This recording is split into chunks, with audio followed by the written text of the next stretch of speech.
3,000 screaming teenagers are at New York's Kennedy Airport to greet, you guessed it, the Beatles. This rock and roll group has taken over as the kingpins of musical appreciation among the younger element. Hello, I'm Gavin Freeborn and welcome to Original Ideas, a podcast from the University of Liverpool. In this series, we're looking at academic research, the impact it has on society, benefits it brings, and how research can positively shape the future. In this episode, we're exploring a topic that you may not immediately associate with academic research: popular music. It's not just music, it's not just sound that we listen to. It's also the whole personas behind the celebrity. It's how they reproduce themselves in media. A UNESCO City of Music, Liverpool is home to the Institute of Popular Music here at the university, and in 2023 hosted the Eurovision Song Contest on behalf of Ukraine. And we haven't even started talking about the Beatles yet. As we record this, we're just days away from Tay Day, a conference held by the University of Liverpool to examine the cultural phenomenon that is Taylor Swift. So how does academic research examine popular music? How does society shape popular music? And what can we learn from it? Let's find out. So, whether you're a Swiftie or a fan of Beatlemania, lots to explore with our guests. First up, from the Department of Music at the University of Liverpool, Dr. Holly Tesler and Dr. Mike Jones. So, first, Holly, can you introduce yourself and outline your research area? Sure, I'm Holly Tesler. I research the Beatles, and I'm also the co-editor of the Journal of Beatles Studies. And I really look at the Beatles in relation to the city of Liverpool, as well as the Beatles as a brand in the 21st century. Brilliant. Excellent. And yourself, Mike, tell us about your research and your role. Well, I've been at Liverpool University for quite a long time, and my main area of interest is music industry. So I introduced an MA Music Industry Studies, a recent MA Music Management. But my interest in the Beatles is a personal one. In 2015, I co-produced a report into the economic value of Beatles tourism to Liverpool City Council, and that led to the formation of the Beatles Legacy Group, of which Holly is also a member. So I've become embroiled in Beatles rather than choosing to study them. But you can't study particularly the UK music industry without recognising the enormous impact of the Beatles in the 1960s. So what is it about Liverpool? Why is it synonymous with producing and attracting great music and musical events? Well, Liverpool is distinct in UK economic, political and cultural history. Yes, there are other big ports, but Liverpool was such an important port that grew from nothing. So its growth, its rapid expansion generated a kind of a distinctiveness to the city from the get-go. It wasn't in Lancashire, it was facing out into the Atlantic. It was a long, long way from London, so it developed at its own rate with its own idiosyncrasies.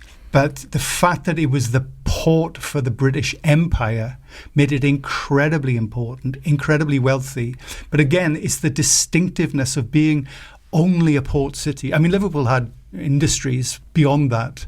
But it's about the distinctiveness of maritime work and dockside work, where people are not employed on a regular basis. Everything is casualised. And the distinctiveness of Liverpool comes from a deep history of casualised labour. Yeah, definitely. And I suppose that internationalisation as well, because of so many people and culture coming with those people into the city and out of the city. And obviously Liverpool has, I think, the oldest Chinese and black culture in the UK, if not Europe, actually. So that all really leads into that as well in terms of the melting pot that Liverpool is. So, Holly, if you could sort of touch on your learned knowledge about the Beatles and how that all fits in with them. Yeah, I mean, it's really, people always ask the question, why Liverpool? Could the Beatles have come from any other city? And the answer is usually no. You can never imagine what might have been. But there's so much in Liverpool. There's such a melting pot of cultures. And the Beatles themselves, all four of them, were cultural sponges and musical sponges. They just absorbed, sort of like a wine, all of the influences in the ground around them. And that's not just the music, but the culture and certainly the humor of Liverpool. The Scouse sense of humor is known throughout the country. And all of that sort of feeds into their music and their creative process. And it's something that was never really lost. When you hear George Harrison singing, he's got a very clear Scouse accent. So he never tries to apologize or cover it up. They are of Liverpool as much as Liverpool is within them. Yeah, 100%. And I think it links very nicely to what you were saying, Mike, about casual labour. Obviously, what is a Scouser? If you Google the word Scouse, it's not real English. It's its own dialect, and it's very much a mixture of Welsh immigrants and Irish immigrants, and those cultures have strong musical tendencies that come with them. I know certainly the Irish, when they go all over the world, and the Welsh as well, they bring the music with them. They bring the long history of tradition. And I suppose next question really to you is around sort of pop culture, rock and roll and pop culture since the sort of 50s and 60s, and how it's affected the world since then. We need to take a step back in time to begin with.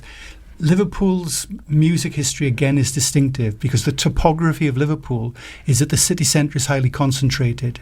So the poor live cheek by jowl with the wealthy. But you have to remember that this is an import-export city, and particularly it was known for its transatlantic passenger trade. So enormous numbers of people either disembarked or embarked at Liverpool, and they would spend nights here before they moved on. So Liverpool had a tremendous entertainment culture, a lot of live venues, therefore a lot of musicians. So it's a musical city, and people are open to the absorption of new musics. And what precedes and where rock and roll comes from in this country is out of jazz and out of skiffle music. And I think the concentration of musical opportunities in Liverpool accelerated the absorption of jazz and a responsiveness to rock and roll. So, rather than move too quickly from the 60s, you need to understand why Merseybeat itself is distinctive. There were R&B groups all over Britain, but Merseybeat changes British culture and music industry. Holly? Yeah, I don't know how much more I can add to that, but really what Merseybeat and skiffle and even jazz in Britain, to an extent, was British musicians aiming to imitate and recreate what they're hearing on American records, certainly with jazz and blues and rock and roll music. But of course, nobody's aiming for an exact duplicate, and you can't, just again because of culture, because of language, because of dialects, because of the musical instruments that were available and those that weren't, as well as education. You can't just learn how to play the piano. Somebody has to teach you. And the same thing is true. That's one of the reasons skiffle was so popular, because it was very much the first kind of punk music, DIY. So you could get a tea chest and create a bass guitar or a bass sound out of it. And it was very much that DIY culture and the energy. And it was also very much a youth movement. All of these musics that we're talking about, jazz and traditional jazz and rock and roll, were the music of young people. It was the post-World War II era was really the first time there were teenagers. And it was the first era in the 1950s where young people had free time and a little bit of extra money to spend. So at the time, of course, music was pretty much the only thing there was. There weren't video games, there wasn't social media. And music was a great unifying force for young people. And I think that moves nicely into our next question, which really is about global superstars, Beatlemania, and of course these days the Swifties. Are they the same phenomenon or are they different? And can you talk a little bit about your experience and what you know of the superfan? Well, sure. I mean, it's a very easy comparison to say fans are fans are fans, and to some extent that's true. But without the Beatles, there would be no Taylor Swift. With all the bands in between, the Bay City Rollers and New Kids on the Block and all the 90s boy bands and McFly and Busted and all of them, it's all in a spectrum. In the same way that before the Beatles there was Elvis, and before Elvis there was Frank Sinatra and Bing Crosby. And before that there was Jenny Lind, an opera singer. Every popular musician will have fans, and they're all a product of their times. So what the Beatles enabled, they will always say, we didn't encourage it, we didn't ask for it, we didn't develop it, it just spontaneously happened. That people who were fans of the Beatles in the 1960s were getting the social and cultural freedom to be able to express themselves.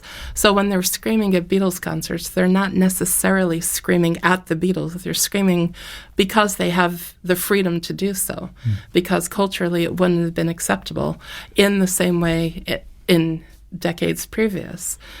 Nowadays, everything is so much more connected, and young people are so much more sophisticated now that fandom doesn't work exactly the same way. There's sort of a level of innocence that's been lost. But at the same time, I think there's more of a direct connection. I mean, Taylor Swift in particular is known for reaching out to her fans and directly and interacting with their lives.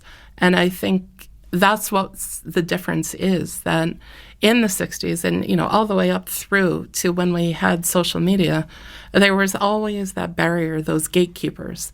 You would have to read about them in a magazine or a fan newsletter or listen to them on the radio. You couldn't just put a tweet out and say, hey, Taylor, can you come to the prom with me? As fans do now. So there's that direct opportunity for connection, which I think drives fandom in a very new direction now. Yeah, definitely. So we went from sort of the 20s where we had the flappers to the 50s where we had the screamers, and now obviously in the modern age we have the streamers. So it's as much an evolution as it is a revolution, I suppose. But it shows that people want to express themselves. And I think we all want to be liked and admired, and we all want to feel that we're part of some kind of community, some kind of supportive community. And digitization has just accelerated. I mean, there's a dark side of digitization as well, which is trolling and, the extremely offensive dimension to it. So we're kind of empowered in ways that young people were deliberately disempowered in the years before. I mean, for somebody of my class background, the generations before me were cannon fodder. That's all we were. And, the great shock of the British Empire was when the Boer War required conscription, they couldn't find fit men to go to war because people were so stunted by their atrocious living conditions and diets. So, there's a recognition that everyone should be part of something. And if you're part of something, you want to express yourself. I mean, now people are absolutely liberated. But at one point, children were to be seen and not heard. And there were no teenagers. You started working at 13, 14, Mm-hmm. Yeah, it's very interesting. And obviously, it's also fitting that we're making this podcast in a university in a time when a lot more people have the opportunity to educate themselves and access to education, which of course is something that's ever evolving as well. But yeah, I think you make a great point. So it's been really great to talk with you and to learn more about, the expertise that you have, and I really appreciate your time. Thank you very much. Cheers. Thanks again to Dr. Holly Tesler and Dr. Mike Jones. Great to talk through their work and experience of researching popular music and how big an impact some of the work from this city has had on popular culture. Now, let's look a little to the future with two early career researchers from the University of Liverpool. I caught up with Dr. Amy Skjerseth and Dr. Samuel Murray to get their view on the importance of popular music, how the industry has changed and where it's going in the future. It's really wonderful to welcome yourself, Amy, and Sam to talk to us about music in the present and future. Pleasure to be here. Yeah, thank you very much for having us. Excellent. So, first of all, can you start off by introducing yourselves and your research area? I'm Dr. Sam Murray. I'm a lecturer in music industry studies and part of the Institute of Popular Music here at the University of Liverpool. So in terms of research, I look at how the music industry works in locations. So I'm interested in music cities, music regions, and looking at how local councils, local MPs kind of work together to make sure that cities can be the best they can for music. And I also broaden that out to a discussion about music and space, music and locations. I've looked at things like audience-performer interactions, particularly looking at Celine Dion. How does she do this? I've also done some research about songwriters in the Eurovision Song Contest, and I'm doing some research at the moment mostly about labour in the creative industries, so looking at a new innovation that's happening in Europe called the artist status, and really trying to understand how can artist careers be supported. Thank you very much, Sam. So, Amy, can you tell us a little bit about yourself and your research? I'm Dr. Amy Skjerseth. I am lecturer in audiovisual media, and I'm co-director of the MA Music and Audiovisual Media here at the University of Liverpool. Also a member of the Institute for Popular Music. And so I work on a variety of media formats and sound and music, from sound art and soundscapes to popular music, celebrity, debunking mythologies, and more. I have written about Taylor Swift, which is a big topic. I've written about Cher. I've written about also many avant-garde filmmakers, and I'm also a specialist of Yoko Ono. So it was a real pleasure for me to join the university right after the Yoko Ono Lennon Center was debuted. I currently have a monograph in progress that's called Audiovisual Thinking, Visual Waves of Popular Music, that's under contract with University of California Press. I am also working on a second book, which is called The Feminist Wall of Sound, thinking about how women musicians and non-binary musicians are contributing to this amazing aesthetic, which was started by a producer who is known for working with the Beatles and the Beach Boys. But how have women really taken this up in their own way as technologists, as producers of their own sound, and made it a political force as well? Brilliant, excellent. And what better city to be working in and studying in and living in than Liverpool, the world capital of pop music. Maybe if we could move on by talking around some of the issues that are facing the music industry, and how digital has changed the music industry as well. There's a lot going on in the music industry. Probably right now, as we're having this conversation, something has changed already. I was reading about really, really interesting things that are happening around the live sector. So Ticketmaster and Live Nation in the US, as we speak, are in big trouble. And there's discussions about the fact that Taylor Swift, people can access tickets for her concerts, and it's believed that groups like Live Nation are just too big and need to be broken down. So that's going to be a really interesting innovation. There's also a lot of discussion happening around kind of musicians' rights and what we call remuneration, so the money that artists get paid. Streaming doesn't pay well for musicians. Some of the stats have included, 0.0003 pence, for a stream off Spotify. And it would take you a lot of streams to have a successful career, which is absurd because of record sales give you more. And if it was the same pace as record sales, a lot of musicians would be much better off. So a lot of the research that we do is to try and figure out why this is the case and what improvements and innovations could happen going forward. And we do this not just through looking at things like policy, but looking at examples of artists who've got things right. We're going to keep coming back to Taylor Swift because she is an artist who's got things right in that regard. She's understood how the music industries work.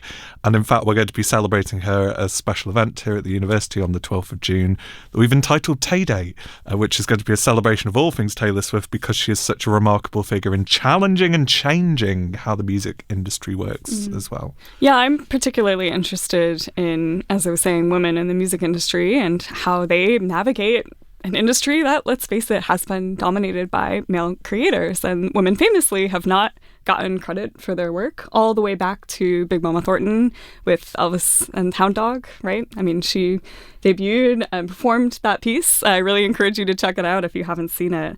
So with me, I have written about Taylor before in a piece that is called Podcast Reenactments and the Sonics of Fictionalization from Cher to Swift. And in that, I talk about this podcast that frames Taylor Swift as being this young, inexperienced girl who enters the music industry, has no idea what she's doing. And I mean, she was really young. That was a long time ago. Half her life she spent in the music industry now. And so the contract that she signed at the time was giving her masters away to her record label, to her producers. And so she navigated that in a very public way, as we know now. And the Taylor's versions that she has recorded are a direct result of taking back her masters.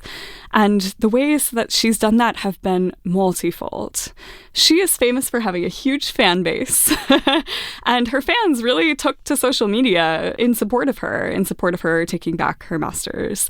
She also has been very vocal herself, has been trying to work very hard to be able to take credit and ownership of what she has done, and she's done this in various ways. But the Taylor's versions are really the main aspect of that. It's an interesting one. The story that I love is that Taylor's versions comes from a conversation that Taylor Swift had with Kelly Clarkson. She is honestly one of the best vocalists in the world right now. Like, everyone fears now when Kelly Clarkson on her TV show does covers of other artists, and everybody fears because she's such a good singer. And she actually made the suggestion to Taylor to try and re-record, because of when you have the master rights on a record, it's about the recording and who owns that recording. So Kelly was just like, Taylor, why don't you just go and do it yourself and make your own versions of it, hence Taylor's versions. And it's really such a lovely story because of there have been moves within the music industry to try and divide women. See women being very supportive of each other and offering that assistance, I think, is a really, really crucial example to see. But it is so important, and we tell our students this all the time, that when you initially get contracts at a young age, to speak to someone about them. Don't just sign the bit of paper that's put in front of you, because it's always going to be on the terms that the record label wants. So we always encourage students to either bring it to us or to connect with organisations like the Musicians Union, get legal advice on that, because most of the time the contracts are terrible, and they're getting worse as well because of even more technologies happening. Holograms. There are some examples of contracts I've seen for the US where you're asked to literally sign away your likeness for holograms, to sign away your voice for data scraping. Yes.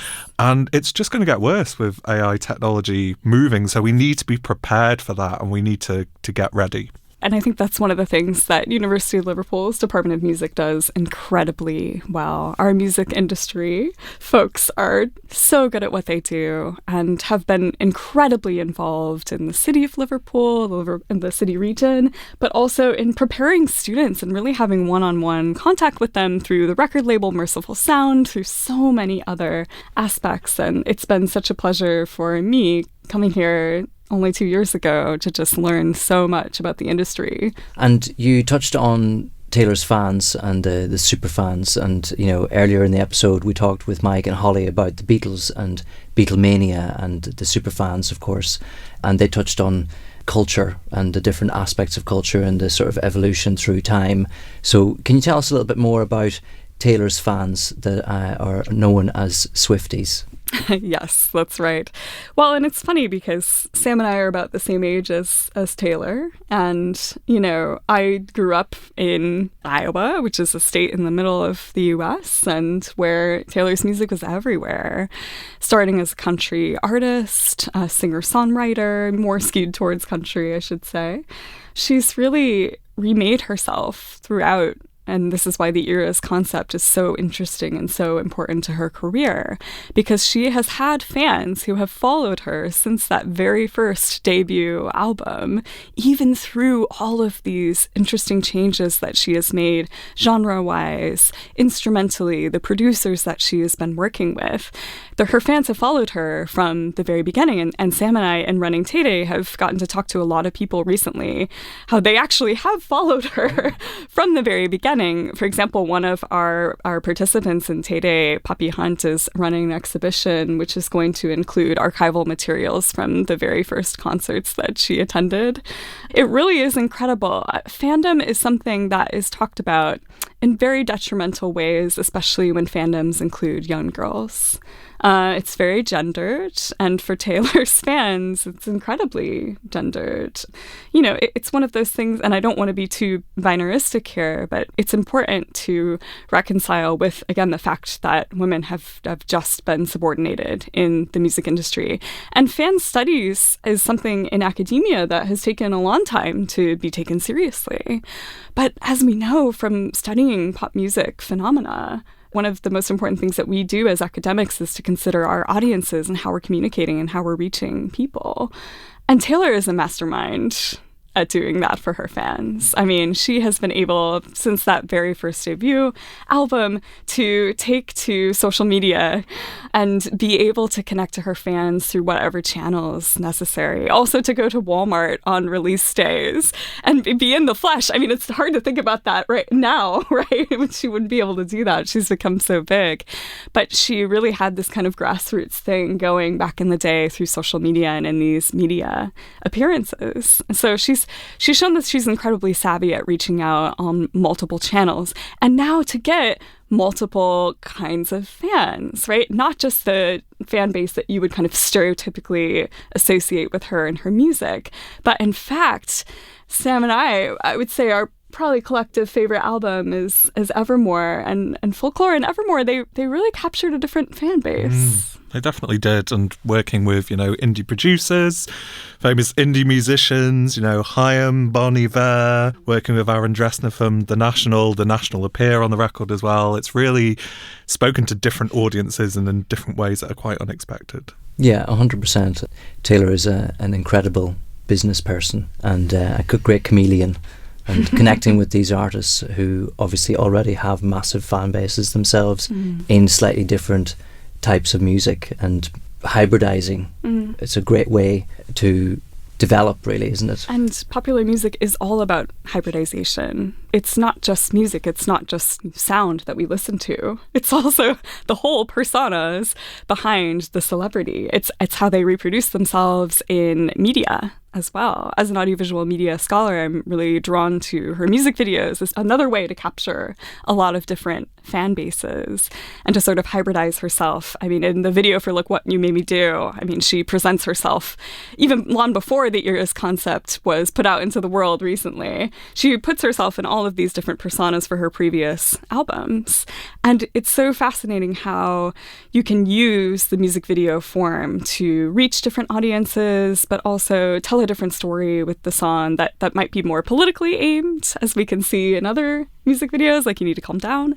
But we really get this very interesting extension of what the initial kind of songwriting process was, and then an expansion into the visual world of reaching out to fans, but also kind of portraying oneself in a certain way. And I know Liverpool and fans were all abuzz recently when Speak Now, Taylor's version, came out, because there was actually a music video that was filmed for that release, for the Taylor's version, called I Can See You. And so another Liverpool connection to Taylor Swift. Yeah, perfect. And that leads on to our next question, really, in terms of, what do you think the next musical phenomenon will be, and will there be a Liverpool connection? I think it's difficult to predict, because of often when new artists are released into the world now, they tend to have, on average, quite a shorter shelf life because we consume things very, very quickly.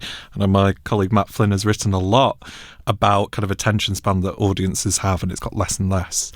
But it's interesting to see the kinds of artists that we've even got here in the department. And I'm thinking of a student I've worked with called Mary Hennessy, who has released an absolutely incredible set of indie music that's kind of retro, shoegaze kind of vibes. It's absolutely phenomenal. And this is a student who's just done it off of, her own back, made these recordings happen, produced it herself, been involved in writing it herself. And I think that it's really, really important for us at the university to kind of nurture that and support that. And I think we're doing our best, but it's really amazing to see students like that. So Mary Hennessy, watch this name, because I think she's going to be really big from what I've heard. And it's really interesting just to see the ecology of the kinds of music coming out of Liverpool as well. There's a lot of new kind of hip hop and rap kind of emerging. I can't think of specific artists to kind of indicate to at the moment, because of it's happening on social media spaces and things change very, very rapidly. But we could be seeing new ideas of kind of, what we call social commentary music, talking about how people are living their lives in Liverpool, how Liverpool is changing, and really trying to narrate that through really interesting genres as well. I think that's one thing that really draws a lot of super interesting students to the University of Liverpool. I love doing interviews for prospective students, because every single one that comes through the door is interested in one genre that's over here, and then another genre that's completely on the opposite side. And they bring them together in such interesting ways. And they're really considerate of the audience that they want to draw, but also the community that they want to give back to. And that sensibility is so incredible. 100%. Well, thank you very much for your time today. It's been really good to talk with you, and I think it's very apt. Liverpool obviously is a cultural melting pot, and the University of Liverpool itself is a cultural melting pot. The Beatles, as we heard earlier in the episode, really were sponges, cultural sponges, and Taylor is a cultural sponge, going through all these eras and morphing and connecting with so many other artists. So thank you very much for all of that wonderful experience and information, and we look forward to seeing what happens next in the music industry. That brings us to the end of this episode of Original Ideas, exploring the world of popular music. Who knew that we could end a conversation on academic research talking about Taylor Swift? If you want to find out more about anything from this episode, just head to liverpool.ac.uk/research, where you can also sign up to our monthly research newsletter with updates on events, opportunities to work with us, and much more. And please do check out our earlier episodes of the podcast if you've only recently discovered us. Thanks for listening. Talk to you again soon.